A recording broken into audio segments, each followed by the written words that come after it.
দিদি মোদি ভাই ভাই কেন্দ্রের আগে তৃণমূল করতেন, যখন তিনি ভালো ভালো কথা বলতেন, সেকুলার কথা বলতেন, সংখ্যালঘু মানুষদের সঙ্গে মিলেমিশে থাকতেন, ইফতারে যেতেন, এখানে দরবারে বিভিন্ন দরবারে যেতেন। আজকে তিনি কি বলছেন, তার আসল স্বরূপ কি?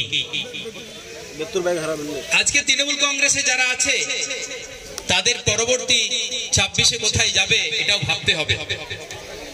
বিধানসভায় বিরোধী দলনেতা যা দায়িত্ব ছিল যে রাজ্যবাসীর সমস্যা হলে তিনি সবার কথা বলবেন। মুখ্যমন্ত্রী কোনো দলের নয়, মুখ্যমন্ত্রী কোনো সমাজের নয়, কোনো ধর্মগোষ্ঠীর নয়, কোনো পার্টির মুখ্যমন্ত্রী হতে পারে না। বিরোধী দলনেতা তাই হওয়া উচিত ছিল। মুখ্যমন্ত্রী যেভাবে নিজে ধর্মীয় বিভাজন করছেন, হ্যাঁ এই কথা বলছি, বিরোধী দলনেতা যেভাবে ধর্মীয় বিভাজন করছেন, আজকে 26,000 শিক্ষক চাকরি বাতিল হয়েছে। 26,000 নয়, 26,000 পরিবার, এইরকম 26 লক্ষ শিক্ষিত যুবকরা রাস্তায় পড়ে আছে। তাদের ধর্ম কি, তাদের সমাজ কি, তারা কোন পার্টির ছেলে? হিসাব নিয়েছেন? ওয়াকাফ বললে ওটা হয়তো সংখ্যালঘু মুসলমানদের সম্পত্তির কথা, কিন্তু জেনে রাখবেন আজকে ওয়াকাফ সম্পত্তিটাকে ওই পুঁজিপতিদের হাতে তুলে দিতে হবে। Adani company, Ambani company, Jio company, আস্তে আস্তে তারা দেশ বিক্রির কাজ চলছে। আজকে ওয়াকাফ সম্পত্তি নেবে, এর আগের দিনে বন অঞ্চল আইন পাল্টে তারা নিয়েছে। তারা অযোধ্যা পাহাড়ের আদিবাসীদের যেটা প্রাণ শক্তি, সেই অযোধ্যা পাহাড়ের ঠুরগা প্রকল্পের নাম দিয়ে হাজার হাজার বিঘে জমি জঙ্গল তারা কেড়ে নিচ্ছে। বীরভূমের দেউচা পাঁচামিতে কেড়ে নিয়েছে। এই ধর্মীয় বিভাজনের নাম দিয়ে মানুষকে শুধু দৃষ্টিভঙ্গিটা ঘুরিয়ে দিচ্ছে, চোখটা ঘুরিয়ে দেয়। মানে মানুষ এই ধর্মীয় চর্চায় বিদ্বেষে মশগুল হয়ে থাকবে। ছেলেদের হাতে কাজ নেই, চাকরি নেই, এসএসসি হয়নি, যেটা হয়েছে দুর্নীতিতে ভরা। হাইকোর্ট বারবার বলেছে, তারপরেও চোখে আগুন দিয়ে দেখিয়ে দিয়েছে দুর্নীতিটা, কিন্তু তারা স্বীকার করেনি।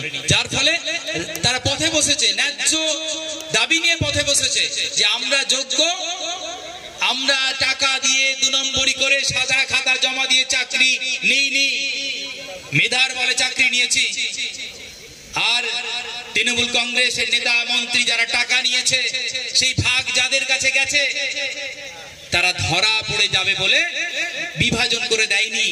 সেখানে 26,000-এর মধ্যে কারা সত্যি মেধাবী, যোগ্যতার ভিত্তিতে চাকরি পেয়েছে, আর কারা টাকা দিয়ে চাকরি পেয়েছে, এই ভাগ করে দিলে তো নেতারা ধরা পড়ে যাবে। তাই কোর্টে জমা দেয়নি। দুর্ভাগ্য হলো এটা, তারা যখন পথে নেমেছে ন্যায্য দাবি নিয়ে, পুলিশ নির্মম ভাবে অত্যাচার করছে, তাদেরকে রাস্তা থেকে তাড়িয়ে দিতে চাইছে। আপনারা দেখেছেন এর আগেও পুলিশ যেভাবে নির্মম ভাবে শিক্ষিত, মানে জানি না যে শিক্ষার বলে মানুষ যে আচরণ সুসভ্য হয়ে ওঠে, পশ্চিমবঙ্গের পুলিশকে এত নিচে নামিয়ে দিয়েছে। সেই সব যারা সম্মানের পাত্র, সেই শিক্ষিত শিক্ষকদের যে মহিলাদেরকেও ছাড়েনি, শিক্ষিকেরাও বাদ যায়নি। এটা কিন্তু খুব অশনি সংকেত। যারা সমাজ গড়ার কারিগর ছিল তাদেরকে পথে বসতে হয়েছে। পথে বসে মানুষকে জানাতে দেবে না, তাই তাদেরকে তাড়িয়ে দিচ্ছে, আজকেও তাদেরকে জেলেও দিচ্ছে, অধিকারকে কেড়ে নিচ্ছে। ওয়াকাফ সম্পত্তি কেড়ে নেওয়ার একটা কৌশল হচ্ছে এটা। 26,000 শুধু নয়, আমি তো মনে করি 26 লক্ষ মানুষ। আপনারা জানেন মাদ্রাসা শিক্ষা ব্যবস্থা ধ্বংস হয়েছে, সেখানে মাদ্রাসা সার্ভিস কমিশন ছিল, সেখানে কেস ছিল না, কিন্তু নিয়োগ করেনি রাজ্য সরকার। আপনারা জানেন অন্যান্য যে নিয়োগ পদ্ধতি সেগুলো বন্ধ। এক্ষেত্রে দিদি মোদি ভাই ভাই কেন্দ্রের সরকারও নিয়োগ নেই, চাকরি নেই, চাকরি দেয়নি, কিন্তু মাথায় ঢুকিয়ে দিয়েছে ওই মন্দির মসজিদের খেলা, হিংসার খেলা ঢুকিয়ে দিয়েছে। এই হিংসা যদি বন্ধ না হয়, পুরো বাংলা পুরো ছাড়ছাড় হবে। দেশ তলানিতে যাচ্ছে। এই রাজ্যের আপনারা দেখছেন যে চাকরি নেই, কি করবে? এই মেদিনীপুরের জেলার ছেলে খুব মেধাবী হয়, এটা আমরা জানি। এক সময় যেমন বিপ্লবের মাটি ছিল, কিন্তু দুর্ভাগ্য এই নেতা মন্ত্রীরা তারা ভাগাভাগি করে এই মেধাকে ধ্বংস করার প্রতিযোগিতায় নেমেছে। আপনারা যদি দাবি তোলেন, আমাদের বিধায়ক আছেন, যেই শিক্ষক নিয়োগ পদ্ধতিটা আমূল পরিবর্তন হওয়া উচিত, স্বচ্ছভাবে শিক্ষক নিয়োগ হওয়া উচিত। আর না হলে কিন্তু এটা জেনে রাখবেন যে শিক্ষা ব্যবস্থা ধ্বংস হয়ে যাওয়া মানে স্কুল কলেজের দরজা বন্ধ হয়ে যাচ্ছে।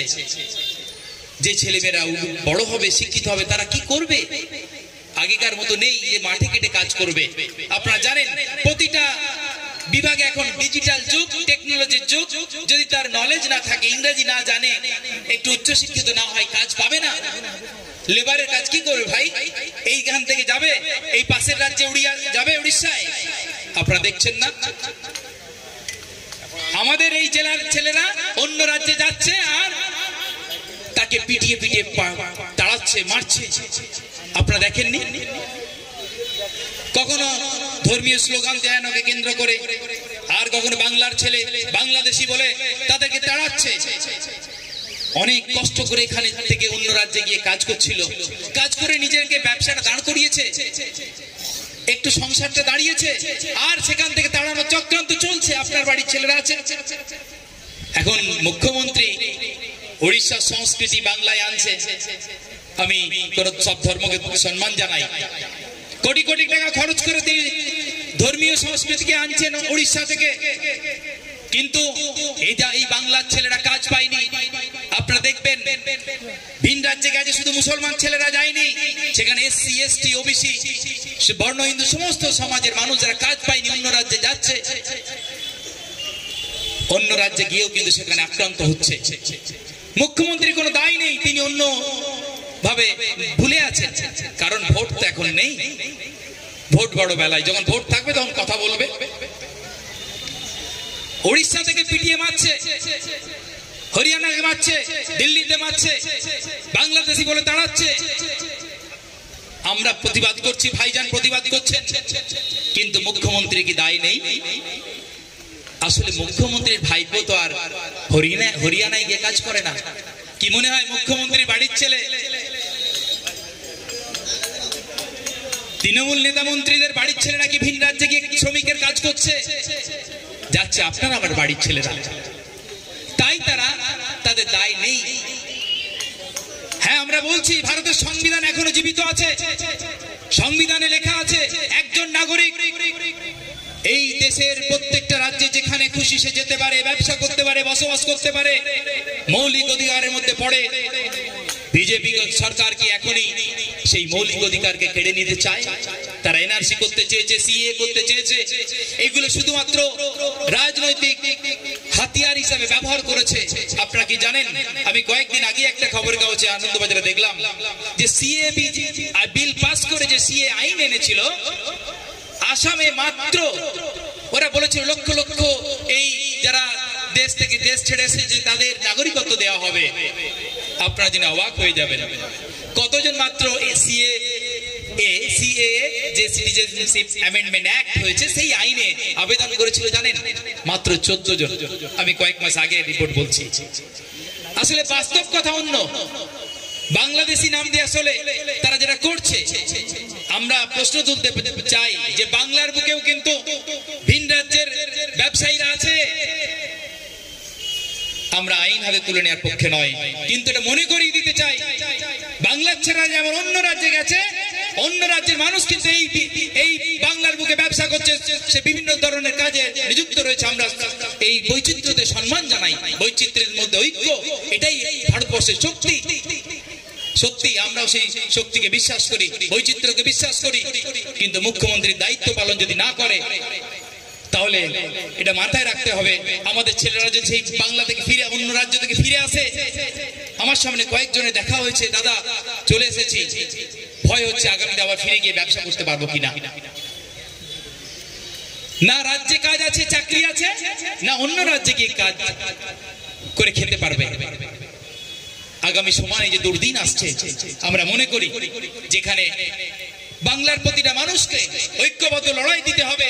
যে লড়াই দিচ্ছেন আমাদের চেয়ারম্যান, তার লড়াইয়ের সাথ দিতে হবে। হ্যাঁ, তিনি কথা বললে তাকে জেল দিতে হবে, তিনি কথা বললে কেস দিতে হবে, কিন্তু পিছপা হওয়ার বান্দা নন নওশাদ সিদ্দিকী। তিনি দেখিয়ে দিয়েছেন, হাজারো কেস দিয়েছেন, জেল দিয়েছেন, তার কর্মী বাহিনীকে, ভাঙড়ের কর্মী বাহিনীকে জেলে রেখেছেন। তাহলে কিন্তু এই ওয়াকাব আন্দোলন আমরা ছেড়ে দিইনি। আজকেই রানিয়াটি ময়দান বলে দিচ্ছে যে না, ওই হুমকিতে ধমকিতে মুখ্যমন্ত্রী বলে দিল আর ঘরে ঢুকে গেলাম, এটা নয়। কারণ এটা তৃণমূলের এমপি এমএলএরা হতে পারে। আর যে সমস্ত বুজুর্গ ব্যক্তি সুন্দর কথা বলে, তাদের উদ্দেশ্যে বলছি যে মুখ্যমন্ত্রী যখন বললেন দিল্লি যেতে, আপনাদের উচিত ছিল যে আমাদের সঙ্গে সাথ দেয়া। আমাদেরকে যখন কেস দিয়েছে আপনারা চুপ করেছিলেন।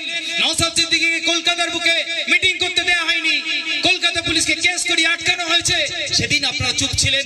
যেদিন কলকাতায় সভা করতে দেওয়া হয়নি, সেদিন আপনারা চুপ ছিলেন। যেদিন আমাদের ছেলেদেরকে জেলে ঢোকানো হচ্ছিল, আপনারা চুপ ছিলেন। আজকে কিন্তু আপনাদেরকে জেলে ঢোকানোর ষড়যন্ত্র আছে, আপনারা সেই ভয় হয়তো আপোষ করে আছেন। নওশাদ সিদ্দিকী আপোষ করবে না, আইএসএফ আপোষ করবে না, আন্দোলন করছে, করে যাবে। আন্দোলনের জন্য উনি দিল্লিতে সুপ্রিম কোর্টে গেছেন, লড়ে যাচ্ছেন। আপনারা সাথে থাকুন। আমরা এটা দাবি করছি, ওয়াকফ সংশোধনী আইন বাতিল করতে হবে। তার থেকে বড় কথা, আন্দোলন এই বাংলাতেই হবে। আন্দোলন এই বাংলাতে হচ্ছে, হবে হবে আন্দোলন চলবে। এর নেতৃত্বে থাকবে নওশাদ সিদ্দিকী ভাইজান। আমরা জান দিতে প্রস্তুত, জেল কেটেছি, মার খেয়েছি, জান দিতে প্রস্তুত। এই আইনটাকে এমন ভাবে আন্দোলন, গণতান্ত্রিক প্রক্রিয়া আন্দোলন হবে। কৃষক আন্দোলন দেখিয়ে দিয়েছিল বাংলাকে যে অমিত শাহের অহংকারকে চূর্ণ করে নত হতে বাধ্য হয়েছিল। সেদিন যেভাবে কৃষি আইনকে প্রত্যাহার করেছিল, আজকে আমাদের শপথ নিতে হবে, আমরা সেইভাবে আন্দোলন করে যাব যতক্ষণ না এই ওয়াকফ সংশোধনী আইন প্রত্যাহার করা হয়। এই শপথ নিয়ে আমি আমার কথা এখানে শেষ করছি। ধন্যবাদ, আবারও ধন্যবাদ দেব আপনাদেরকে এবং আমার প্রাণপ্রিয় নেতা পীরজাদা নওশাদ সিদ্দিকী ভাইজানকে। ইন্ডিয়ান সেকুলার ফ্রন্ট জিন্দাবাদ, আইএসএফ জিন্দাবাদ। ধন্যবাদ জানাই।